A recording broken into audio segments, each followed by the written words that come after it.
Yes. We found that CBS was covering Israeli deaths at a rate of 202%. And they were covering Palestinian deaths at a rate of 54%. Now, of course, the question is, how can they exceed 100% of deaths? Well, what we were really astounded to see is that it was not rare for our media to exceed 100% coverage of Israeli deaths, because we were counting every mention, every report of a death that was being made of either population. And we found that quite frequently there would be follow-up reports about Israeli deaths, so that one death would often be reported on twice.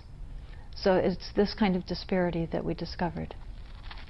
Now, in 2004, did these patterns get better? You would hope that maybe, our reporters and our editors would improve over time.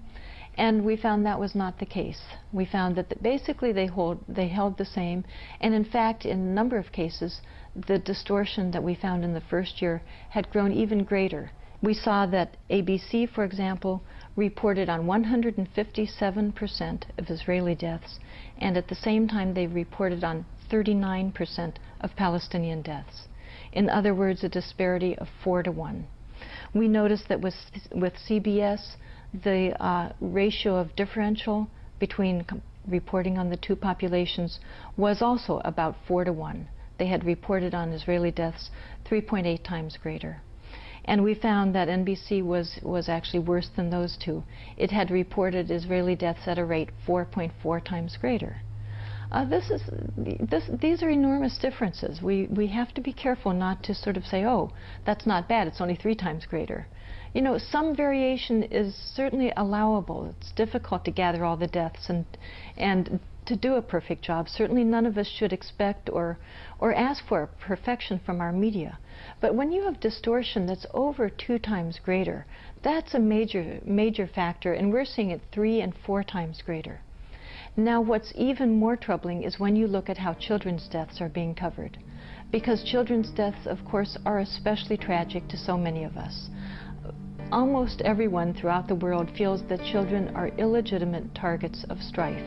Their deaths are intolerable. They're something that the world should prevent. So it's very important to see how our media are reporting on the large numbers of children that have been killed in this conflict. Now again, the first thing that we always should ask, and I hope we'll always remember to do this everywhere, is how many children were killed among both populations. When we hear a number among one population anywhere in the world, let's always ask, well, what about the other population? I want the full information. So again, we had the very sad job of looking at how many children were killed in this conflict in the first year and then again last year. We discovered that in the first year, 28 Israeli children had been tragically killed. And we discovered that 131 Palestinian children had been tragically killed during that first year. Now let's look at 2004, a period of relative calm, as our media were telling us. Well, again, we find a difference. It's very significant. We learned that 2004, 8 Israeli children had been tragically killed by Palestinians, and we learned that 179 Palestinian children had been tragically killed by Israelis. In other words, Palestinian children were being killed last year at a rate 22 times greater than Israeli children. Now here's an example of what the New York Times covered in that first year. We found that the New York Times covered Israeli children's deaths at a rate 6.8 times greater than Palestinian children's deaths. They reported on 125% of Israeli children's deaths, and for that same year, they reported on 18% of Palestinian children's deaths. Let's look at what they did in 2004. In 2004, we found that the disparity had grown even greater, and the New York Times reported on Israeli children's deaths at a rate over 7 times greater than they had reported on Palestinian children's deaths. Then you look at the TV networks, and they make the New York Times almost look good. The television networks, the disparity in coverage of children's deaths is truly off the charts, which of course is the name of our reports. And as we describe our reports, you'll see how that phrase continues to fit the media coverage off the charts. So we found that the networks had covered once again Israeli children's deaths at far greater rates. And remember, we're not even measuring how much time was spent on each death, the wording that was used, how much personal information was given. I have no doubt that that would increase this differential even far greater than I'm describing. We're just talking about a death even having been reported or having been mentioned and finding enormous distortion there. We found that in the first year of covering children's deaths, ABC covered Israeli children's deaths at a rate 13.8 times greater than Palestinian children's deaths. We discovered that CBS covered Israeli deaths at a rate 6.4 times greater than Palestinian children's deaths. We discovered that NBC covered Israeli children's deaths at a rate about 12.5 times greater than Palestinian children's deaths. These are all children. Their deaths are all tragic. Why are we hearing about one population's deaths at a rate up to 13 times greater than we're hearing about another population's deaths? As Americans, we need full information, not information about only one population. Then we look at what the networks did in 2004.